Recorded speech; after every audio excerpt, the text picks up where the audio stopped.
Hey everybody, this is Ashley with Publish with Ashley, and I have a treat for you today. I have Nuria Corby from The Home Boss here on my channel, and we're going to be talking about all things KDP, low content, and especially children's books. I know a lot of you probably out there, it's a dream for you to create a children's book. Maybe you've read children's book to your kids your whole life, and you've wanted to make something that you could give to your kids or give to your grandkids or something like that. So we're going to be talking about that. And welcome, Nuria, for coming onto my channel. Thank you so much. Thank you so much for having me. I'm glad to be here. Well, why don't you tell me a little bit about how you got started with Kindle Direct Publishing, and what do you love about it? Well, I started in 2019. It was November 2019. And before that, I was trying different things. And I looked up how to make money online, that kind of thing. I was blogging. I was doing all sorts of things. And somehow I stumbled across KDP. And I think it was Kelly Publish at the time that I was watching, and some other people. And I thought, oh, I'll give this a try. And that's how it all started. And I was kind of lucky that I started in Q4 in November. So I kind of saw some sales very shortly after that, as it was Q4, I think. So that was encouraging. And it just started from there. I started making a few, I think my first book was a budget planner or something like that. And then I made some notebooks, and then I just carried on from there. And here we are 2 years later. I know, it's amazing. And what's funny is I was watching Kelly Publish too, and I had already kind of started, like I had done some notebooks and things like that, and I just didn't realize that, she had done so well with just that. And I'm like, maybe I should, stop doing some of this, because I actually wrote full novels and stuff, and I was amazed. I was like, I could do this, and I loved writing novels, but it's hard. It's really hard work. It's not what people picture, I think, but it's really hard work. So I was really excited to do something that kind of gave me a little bit more creative license, but yet wasn't quite as. What do you think your favorite part about KDP is? Oh, definitely. I mean, now, of course, my favorite part is that it's a passive income. So I've never had that before, where it can actually generate an income passively. But the favorite part of it is the creativity. I love books anyway. I've always loved reading, and I love journals, notebooks, that kind of thing. So to actually create your own is a dream come true. So I love the creativity, and there's no limit to what you can produce. And there's new ideas that you can put into practice, and have a look and see what there is on the market and do your own version of it. So that's what I enjoy about it. And I think the design aspect of it. Yeah, I think it's really fun to create something that, like, even for yourself, like I was trying to create an emergency planner for myself the other day, and I was looking out what's out there, and I was just going, I need this and this and this, and that's not there. So I'm already starting to change and create something, and then figure out, how I can market it too. So I can create something for myself, but then create maybe people like me with a problem they need to have solved. So yeah. So children's books, I know you have a children's books course, but why children's books? Like, what do you love about it? Why did you want to do that? Well, I've always loved children's books anyway. When my children were little, I used to read them stories, buy them lots of books, and I used to enjoy them more than they did, I think. Yeah. Stories. I think it was when I started making low content, and then I got bored making notebooks or logbooks, because they're quite limited. There's only so much you can do. You can design the cover, but that is about it. And I was always looking for something else that I could create. And I liked prompted journals, because you can kind of find different niches and find different themes and topics. And I thought, well, what else can I produce that's not a novel, a written book, which I don't have time to do, but something that's a little bit more content than low content. And I think it was Paddy from Stacking Profit. He showed in his course how to make an I Spy book or something like that. It was some kind of children's activity book. And I thought, well, if we can make those kind of books, why can't we make children's books, like picture books? So the idea started from then, and also because I kept looking at children's books and think, this is so simple. I could do this. After it's low content, and the process of uploading a book and how it is put together, you kind of think, what else can you do? And Yeah. I think, yeah, that's what it was. I looked at children's books and I thought, well, I could probably do this. But obviously, I didn't want to illustrate my own books, and I used the same principles that were used for low content. I find the images on Creative Fabrica, Creative Market, or other places, and go from there. And I was able to produce some children's books earlier on, about 4 months after I started, I think, and they started selling. They started selling more consistently than my low content books. So then I had this idea that, children's books are obviously something that I need to explore more. And then I think it was last year, or the year before that, I thought I should make a children's book course so that other people can do it as well. But before I started the course, I thought, well, let me look into it a little bit more. Let me look into how people produce children's books in the traditional way. So I took a few courses myself. I took one of them was Julia Donaldson's course from the BBC. She's a really famous children's book writer here in the UK, and I love her. I think she has some really beautiful children's books, and the stories are beautiful. And I thought, well, if I can follow her course and learn something from there, then I can incorporate that into mine, see what I can adapt to the way we make books for low content. And that's how it all started. So, I just studied as much as I could about children's books and then applied those principles to the way we make them with ready-made images. So that means we don't need an illustrator and we don't need an editor. We just do everything ourselves. And that's the beauty of it, I think. And that's a challenge as well.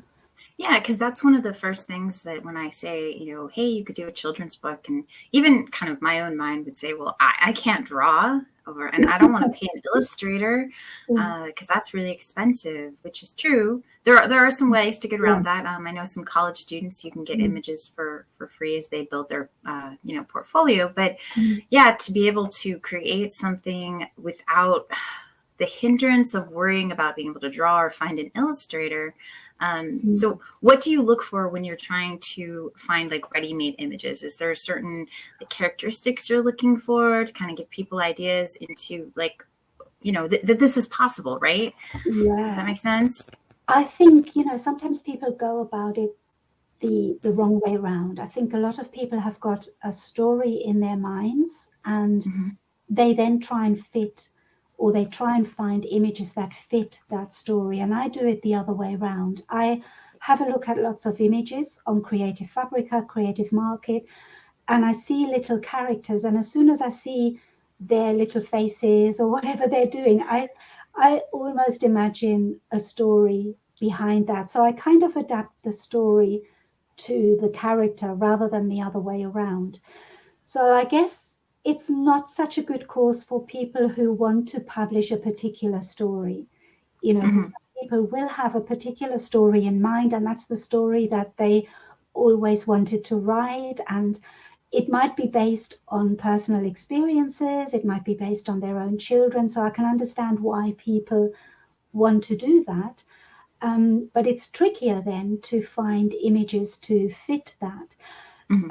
But I've also got a lesson in the course that tells you where you can find illustrators and where you can find people that can do that for you. So, you don't have to do it my way, but I find that it's easier, and it kind of lets you create your first children's book easily. And then later on, once you've done your first book, you can then adapt that formula to whichever way you want to do it. You could get an illustrator. You could even do your own illustrations, because some books are literally stick men. You know, Yeah. they produce books with stick men. Here in the US, there's Gerald and Piggy, and they're pretty simple characters. And you were talking about Peppa Pig. They're really simple characters, so you may not need huge drawing skills No, for children. They you just really don't.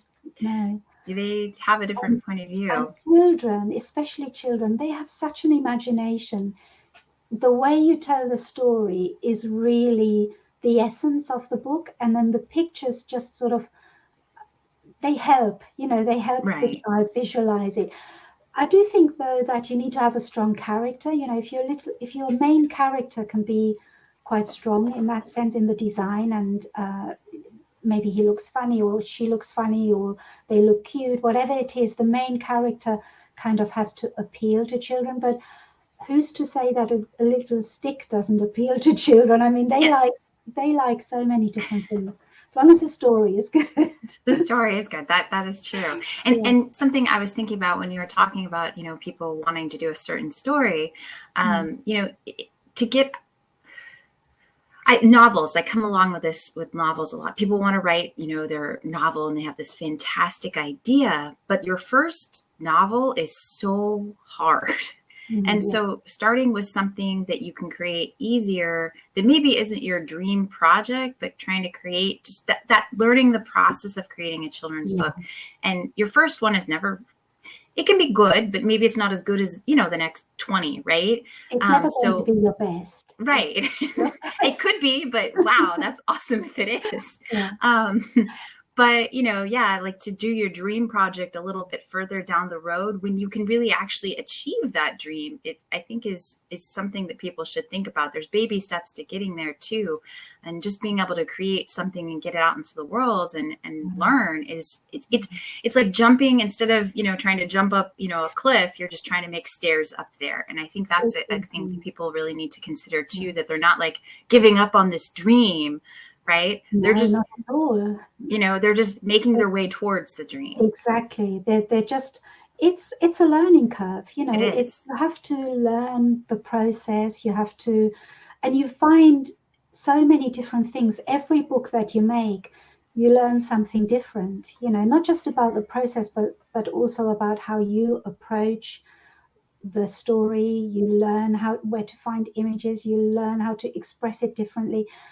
You learn all the time. And we're in such a great position that we can self-publish our books, so we've got total freedom about what Yeah. we want to do within the guidelines, obviously, that Amazon Right. sets, but we're not restricted. When I was watching the other children's book courses by other writers, they all had something in common, and that was that they couldn't really write whatever they wanted to write. They had to present it to the publisher, and then they had a meeting and they decided what they want. It's like Julia Donaldson was talking about this character she thought of that was this unusual animal, and I've forgotten what it was now, and I don't think she remembered what it was.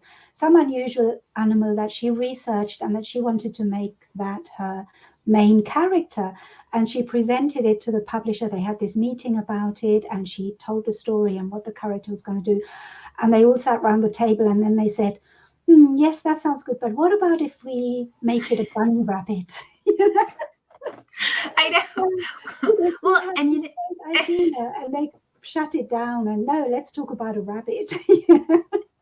and it's funny too, because thinking of like sloths. Okay, sloths are huge now. What, 10 years ago? I doubt many people knew what a sloth was, right?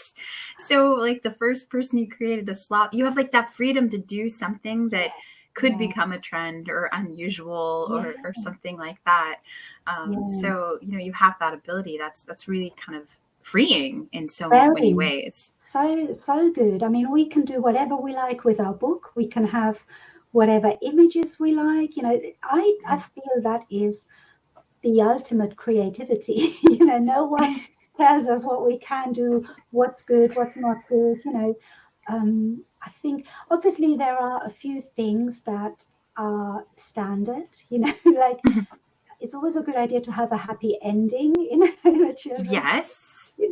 Don't make it too dramatic. I know that in the past, all the fairy tales, for example, some of them had very bad endings, especially for the negative characters. They always had a really, and I think nowadays that's changed, and people want a happier conclusion to the story. So there are certain things, and I go through that in my course as well, that you need to adhere to. You can't be totally out of line, but but Yeah, you could, you you have could. the freedom to do. And you could even teach something. Like I had a friend who created a children's book about wearing masks and just trying to, in a fun way, explain to children why wearing a mask was important. And I don't, it didn't necessarily have a happy ending, but it was more educational and Educational. happy overall. Like, right? Yeah. It was just entertaining and interesting. But that definitely is something that, people want like a reason, not just have this character with a mask. They want it as a teaching moment, and things like that are, acceptable or That's concerned about. that's actually a really important point, because a lot of people, they have a story in mind that they want to tell, but that doesn't mean that people are going to buy that story. It just depends on what are people looking for. And I think sometimes my method is back to front anyway, because I'm starting with the images rather than with the story. So then the beauty of that is we can then research what are people looking for and adapt the story to that, rather than think of a story that we like. We're creating something for our audience. What are people interested in at the moment? Well, like you just said, they're interested in explaining to children why are people wearing masks? Why is everybody's face covered?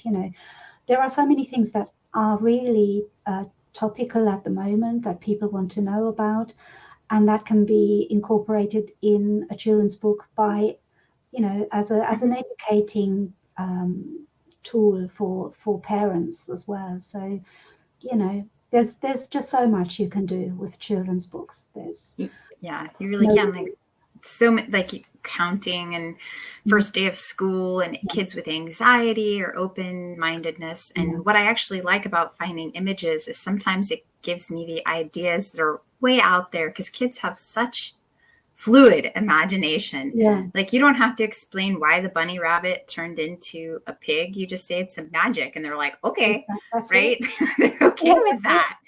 They're very, sometimes we over explain things to children, whereas children are very accepting of anything.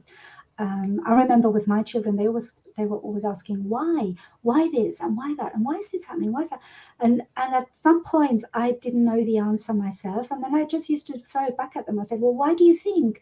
What do you think? And then they gave me the answer. And it was a lot simpler than anything I could have said. That's really true. Yeah. Let's see. So, what do you think are the benefits of just writing children's books? Is there something that, I don't know, that would really interest people or capture their attention, or even just, sales, or is there some unique aspect or something that kind of would interest people? Yeah, I mean, I think for me personally, making children's books is just a creative outlet, and it's more creative than just making low content books. So that was my first really reason for making children's books, because I got bored making notebooks and logbooks, and I wanted to make something a little bit different. That is one thing. The other thing that I find very interesting is that they sell better than other books for me. So not all of them, I won't say that all of them sell really well, but they all sell consistently. There's never a period where I don't sell some children's books, so for me that's another thing. I think they sell better than notebooks, definitely, or logbooks, unless you have a really good seller in the other categories. But that was really the main thing, the creative side of it, and the fact that they sell really well. So to me, that was reason enough to pursue children's books. And then I know, so the world of authors and Kindle publishing, as far as novels and stuff, the way to make money is a series. There's just no getting around that. I know everyone can say one off, but that's the way to make money. That's how you become an author and make money.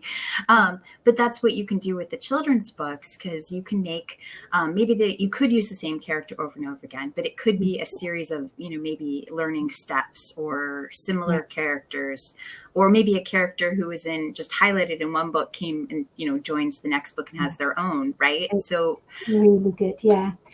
That's what I've done. I mean, I've got this little character called Monty the Mouse, and that's how I made my book for the cause.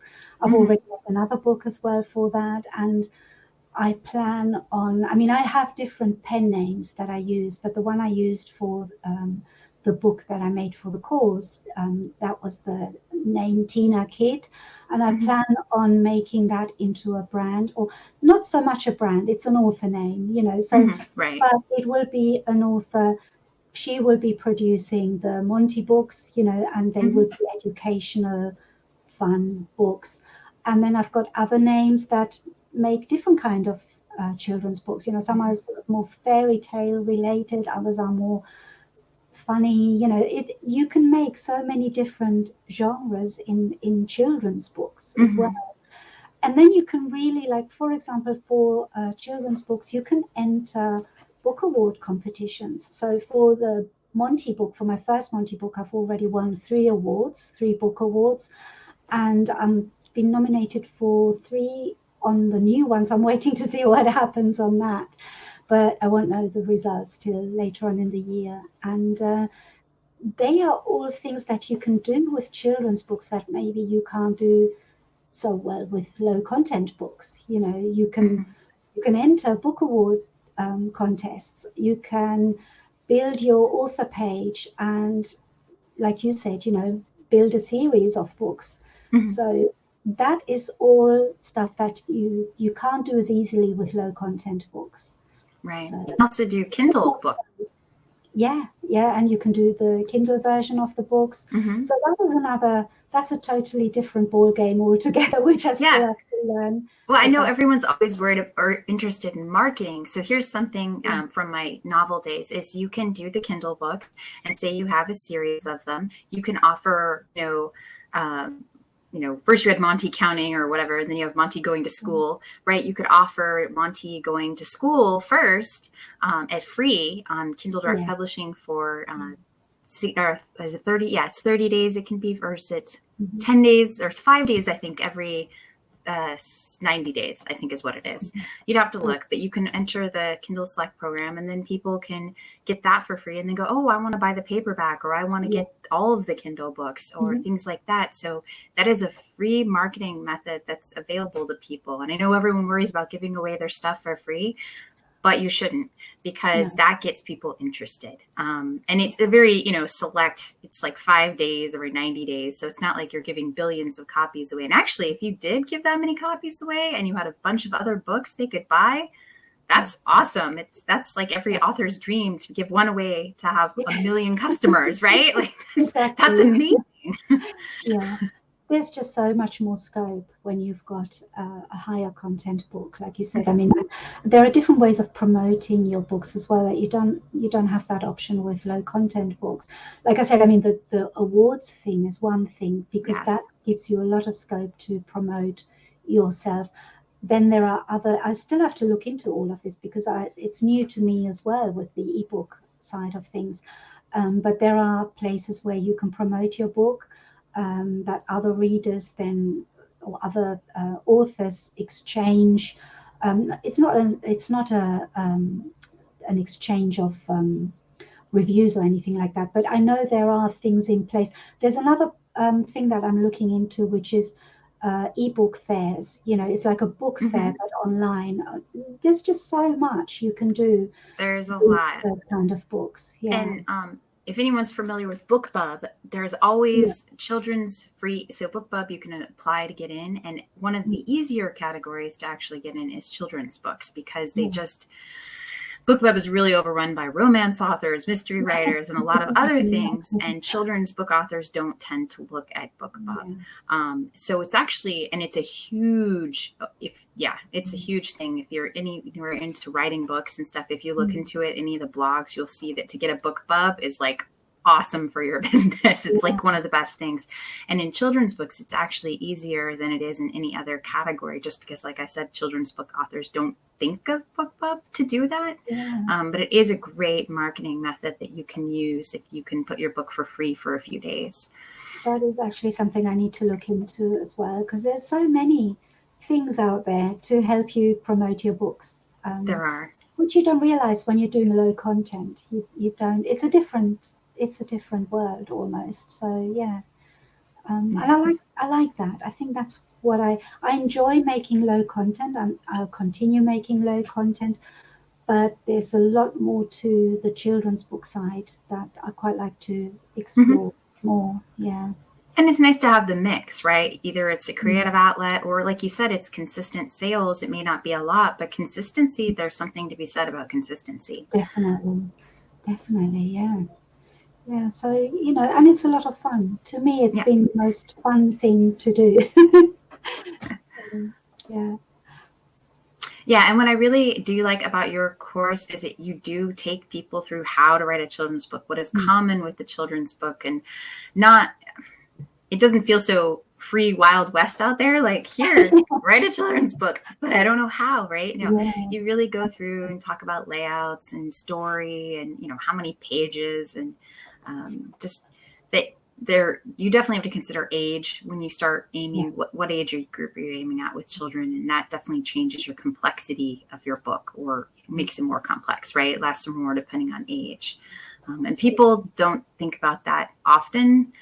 I've helped a lot of people who are children's books writers, and I'm like, what age group is this for? This is really complex for your 5-year-old reader. Like, no. My thought was, I want to make a course that people can, they can make their children's book following these steps. And then obviously I had to outline those steps, but then I came across things like you say, the age range, and what are the topics, and and then it became more technical with, well, how long should it be? How many pages should it have? What's the format of it? So there was so much to it, which I didn't even realize when I started. I think a lot of people don't, right? And I thought, well, I'm going to make a course that if people follow it from start to finish, they can actually create a book and have a book to show for it at the end, And I know that our first books aren't going to be great. They're not going to be as good because we're just learning the process. But I think once you make your first book, you get a lot of confidence from making that. And the course includes a membership to a private Facebook group, which is just for people who have bought the course. And I'm actually blown away by the books that people are showing in there. I thought, oh my God, I never realized. I thought people were going to make really simple books. No, they're beautiful. They are absolutely stunning, some of them. They are, I never expected people to make books like that from the beginning. That's their first book. My first book wasn't like that, so amazing. What people can make and what they can produce is absolutely amazing when they know how. So I'm glad I can show them how to do that. Yeah, I've seen some of the things people have created, and I'm just like, that's amazing. Like, really? It's so impressive. Yeah. And the nice thing is you don't have to worry about like people stealing your book. Like, okay, they could, it's just not really, I mean, I guess they could buy it and then steal the whole thing, but that's like a lot of work for a copy. So it's not really like you have to be afraid to show your children's book to anyone, because it's not really something they can copy, or at least very easily, or even do well copying. It just doesn't make sense. That's the problem with low content, because a lot of people ask me, well, why can't we have a look at your books? Show, what are your books on Amazon, or where can I find your books? And I'm really sorry that I can't tell anybody what my books are, because people copy them. When it's low content books, they copy them. I had to report several people that copied one of my bestsellers, and it was absolutely copied word for word, the same title. The only thing that was slightly different was the cover design, but it was so similar that you could tell it was a copy. And Amazon they actually blocked their account. They're not on Amazon anymore, because you don't do that. You don't copy other people. And with children's books, it's very difficult. People are not going to copy the same book, because they'll get thrown out of Amazon straight away, because that's easy to prove. If a book is the same as another book, that's easy. With low content, there is a blurred line, because a lot of people think, well, I'm not copying it exactly, I'm changing the color, or I'm changing a word, but it's still a copy. You can't do that. So you have to make it completely different, otherwise it's a copy. And with children's books, there's no danger of people copying them. The only reason I can't tell people my other children's books that I made before is because they have the same pen name as my low content books. So if I say what they are, then they can copy my low content books, and that's why I don't say that. But any children's books I make from now on, they will have a different pen name, and I will tell people what they are, so that they can take a look and see how to do it themselves as well. Because I always say, if I can do it, everybody can do it. I know. I say that too, and everyone's like, no, you're this. I'm like, no, you're giving. Why is it we give so other credit to other people, but not credit to ourselves? I think people. It's just, you may not know yet, but that doesn't mean you can't learn. Like, we all have that capacity to learn. And I don't think anyone else out there is so much more amazing that you can't try and get there yourself. Exactly. I Googled everything, I didn't no, I know. The difference between a PNG and a JPEG, and I didn't know a thing. And I Googled everything when I started, and that's, I never asked questions in groups either, because I was always scared to sound a bit silly, asking silly questions. So I Googled everything. Whatever question I had, I typed it into Google, and I usually got the answer. And sometimes it takes a long time to find the answer, but you get there in the end. So if I can do it, anybody can. What I do like about Google versus asking questions in group is Google gives me an answer right away. And then if I can't find the answer, I do try and ask in groups, because maybe someone will be helpful. But sometimes Google answers my questions so much faster. but we can all do that, right? Isn't that amazing that you can just ask questions and learn anything you want to know? So we should give ourselves more credit. We should, definitely. We should. Because there's little things that we can do, and we can just build on that. That if I know this bit, then I can find out a little bit more, and then I'll know this bit. And, you find out things step by step. It's, we're not going to know everything straight away. No. And when you're making a book, it's the same thing. You're not going to produce a fantastic book straight away. You're just going to make a few books that are not that good. And as you learn, they get better and better and better. That's the same with anything in life, but you have to start. If you don't start, you can't know if you're going to be good or not. Sure enough. I think that's where a lot of people fail, is because they don't start. Yes, you cannot succeed unless you've at least taken a step forward, right? You can't get there without something forward. So is there any advice you have for any maybe people who are interested in children's books or new to KDP, and what do you think? Get started. That's a good one. Just start. Just I don't know. I mean, just look up the information that you need to get started. And just give it a go. And don't think that you can't do it, because you can. There is nothing you can't do if you put your mind to it. So even if there are technical things that you don't quite understand, there will be someone somewhere that can explain it. And YouTube is a really great place for that. I have watched so many YouTube videos. Ashley's channel is really good. If you have any questions, I always come to your channel, Ashley, when I want to get ideas. And when I don't know how to do something, I think Ashley's probably got a video about it. Thank you. So that's what I do. Yeah. So that's my advice, basically. Just don't think that you can't do something, or don't think that it's too complicated, because if other people have done it, they found a way to do it, and there's no reason why you can't. So Mhm. it's all about getting started and losing the fear of failure as well, because we always think, oh no, what if it all goes wrong? What if it does? What have you lost? Mhm. You might gain something really valuable. So yeah, Mhm. I would encourage anybody to give it a go. Yeah, I think I would pile on yours, hit publish. Because I know so many people who are like, oh, I'm almost to my first book, but I'm still this and I'm still that. And I'm like, just hit Just do publish. Like, it. if it's Yeah. good, hit publish, and then take what you've learned and make something better the next time. And that is the thing as well. When you publish your first one, the next one is so much easier, because you know, I remember that first book, that hitting that publish button, it seemed like a big deal, oh my Mhm. God, I'm publishing a book, I couldn't sleep that night. I was I know. terrified. And it's so funny. I'm like, I'm not sure what I was terrified of. I guess people would find it, buy it immediately, and hate it. I'm like, Yeah, yeah, that yeah. didn't happen. And there's a lot of things that can go wrong, but you learn from them.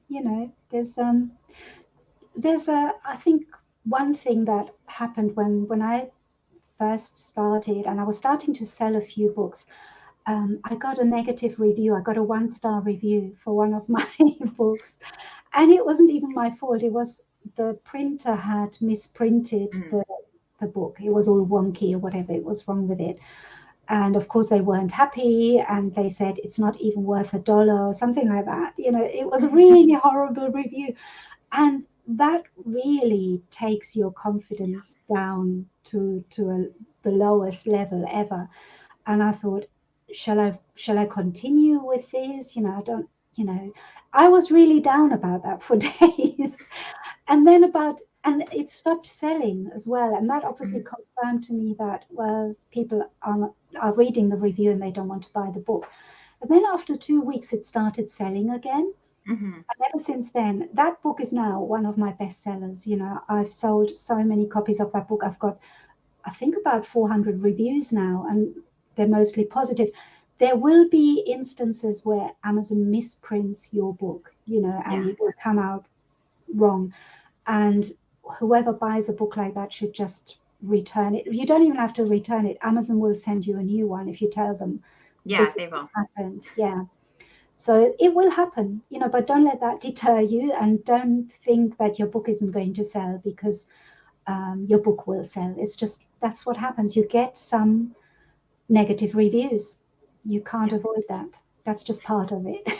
Yeah. And, I think people are smart when they read reviews and they say, oh, it was misprinted. And if people just see that once, they Yeah, think, okay, because that happens. Like, everyone knows that yeah, happens. And so as long as it's not a consistently misprinted, people just go, okay, yeah, I see why you got a 1-star review, a misprint. Okay. yeah. But like, people just cruise through that and don't pay attention. They go, okay, that's Mm. why. That makes sense why they gave them 1. But that doesn't have anything to do with your book necessarily. It was just, yeah, a misprint. It's, that happens in any business. If you sell anything, you get a few things that don't arrive. Could even be the post, it could be that I ordered a book once and they stuffed it through my letterbox. And when it hit the ground, it was crushed. It was like, I could, Oh, if you wanted to give it as a present or gift, you can't, because it's not in a really good condition. So, and I told Amazon, and they sent me a new one, and I made sure I opened the door before they don't shove it through. these things happen. That's They do. Amazon, or any um, delivery service will do that. So Right. And those, I think people worry about stuff like that, but think of what you're getting on the other side. You're getting the fact that your access to all these customers that Amazon has, right? You're getting them to print it, them to ship it, them to deal with customer service. Like, there's so little you have to do that when, like, you get that negative review, just think, well, I didn't actually have to talk to that person. I didn't have to that, return anything to that that is person. the greatest. I just have to say, yes, it got misprinted, Yeah, and it's okay. Like, yeah. it's okay. I think people don't value that enough, because I've been in retail for a long time. I had an online business before I was doing KDP. And when you have to deal with customer returns or with customers, or, you get the most awkward people sometimes asking the most awkward questions, or they, I or love they that. Awkward. It's very for the nice. weirdest reasons. We don't have to deal with that on Amazon. Amazon takes care of all of that, and we just have to produce books, and Amazon deals with the rest. So to me, that is amazing. I think so too. I think if you learn Yeah, how to create something and how to market it, and you can get those two pieces well, that's only two things you have to worry about. Think yeah, of all the other things you could be worrying about: the actual yeah, printing, the customer service, the mailing it out. Like, there's so many things in online businesses that you could be doing, whereas you only have to get two things right: creating the product and marketing the that's product, it. That's it. right?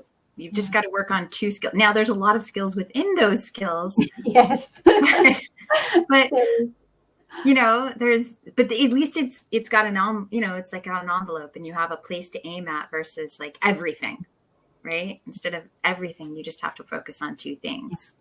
Yeah, absolutely. And sometimes also, a lot of people say, well, I don't want to publish on Amazon because I want my books to be in libraries, in bookstores, and Mm-hmm. but Amazon is, they have millions and millions of customers that are already on the platform. If you go to your local bookstore, you count how many people go into that bookstore every day.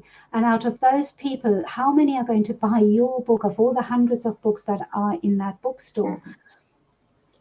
A little bookshop isn't going to compete with Mm-hmm. Amazon, or for us as authors. There is, in my opinion, there's no better way than selling your books on Amazon, because that's where the biggest audience is.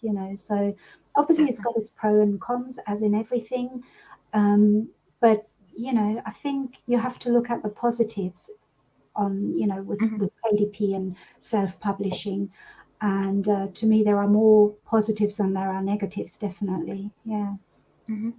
And you don't. So my favorite author, she's an independent, or one of my favorite authors. She's an independent author who publishes on Amazon.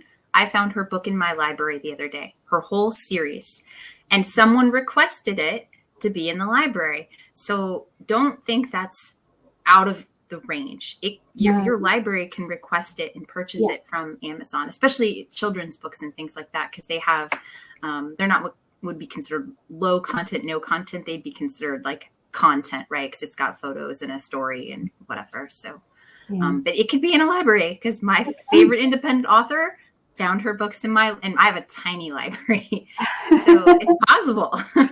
Absolutely, yeah, and you can take it to schools and places like that, even if you're self-published. So Mhm. you can promote it in different ways. But like I said, I mean, to me, that's Amazon is just the biggest audience. And if your goal is to sell books, that's got to be the biggest Mhm. I seller, agree. really. So, and you can, like you said, you can find them in bookstores. I saw two of my books in in a shop, in the Amazon 4-star shop. I don't know if you have them in different countries, wherever you're from, but here in the UK, there are only two, as far as I know, but they're thinking of opening some more. And they're called Amazon 4-star, and basically they have their best-selling items that you can find on Amazon. So they had everything. Uh, they had vacuum cleaners, they had household items, and they had books as well. And when we went to the book shelf, I recognized some of the books that I see when I research my books. And I said to my husband, oh, look, this is the book I keep finding when I research my gratitude journals and all that. And then I looked, and I got such a shock because two of my books were on that. You're like, yay! Yeah, we just both looked at each other and we were both in shock because we just couldn't believe it. And it just shows you never know where your books are going to end up. Mhm. So definitely, Amazon is a good start, definitely. If Definitely you is. just want to get started, that's the best way. I think Yeah. so too. All right. Well, why don't you tell us how we can find you? I know you have a YouTube channel and a website, so tell us a little bit about that. So if any of my audience wants to come check you out, that they can. And uh, the link to Nuria's course will be in the show notes for her children's books course, and I'll have that in the show notes so you guys can have that in there. And if you're interested, but even if you're not, do try to create some children's books yourselves. Try, look at the kids' books in your house maybe and see how they're put together. Try it, publish it, and see how it goes. So tell us about, how we can find you, Nuria. Well, you can find me on my website, which is thehomeboss.com. And I've got a YouTube channel, The Home Boss, as well. And I've got a Facebook group, the Home Boss group. So there are different ways you can find me. I do get a lot of emails these days, and there's no way I can reply to them all. So I'm really sorry if you're trying to get hold of me via email. It's a bit hit and miss, but I'm definitely always in the Facebook group, and you can comment on my YouTube channel as well. There will be a way to get through to me, but it's very difficult with emails. I don't know what happened, but recently I just get flooded emails.